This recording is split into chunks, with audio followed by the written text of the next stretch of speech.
calling out is when you're naming it publicly, a wrong that somebody's done, and you're naming it in a public fashion. And calling in is when you're naming it privately. But guess what? None of those things work if you're not calling people forward. Calling people forward is a conversation that we can have that removes the shame and the blame and calls people and invites them into something greater. And so we really have to think about this here and be honest with ourselves. When we want to have these conversations, what is our goal?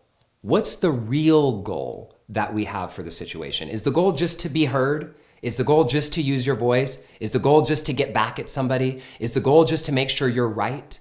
Or is the goal to actually help somebody to do better? To help somebody to show up differently? To help somebody to change?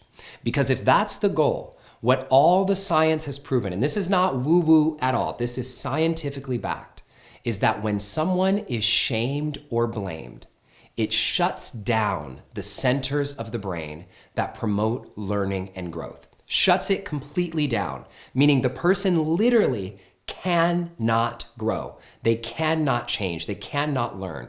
But the centers of the brain that turn on are the centers of the brain that cause us to be defensive, that cause us to shut down and close off. So this is biological. This is what's happening inside of us.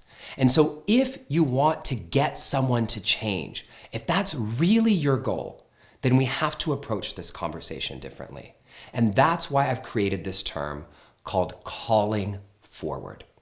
Here's the difference between calling in, calling out, and calling forward.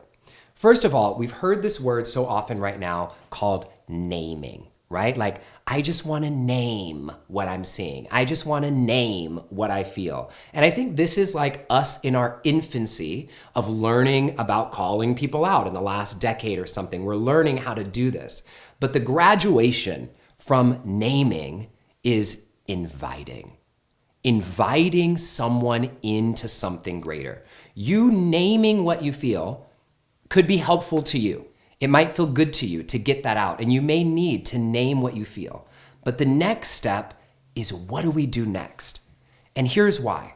You will hear me often use this word liberation. Liberation literally meaning both becoming free and setting free. And the truth is, all of us are bound to one another, meaning you're not free until I'm free, and they're not free until you're free, and you're not free until they're free. We're bound to each other. We're interacting with each other constantly. And whether this is about someone in your family who's causing harm or somebody in the political sphere and everything in between, if we don't invite each other to come closer, to find that intimacy, to step into a space of something greater that's better not just for people like us, but that's better for all of us, then we're all going to continue to just butt heads.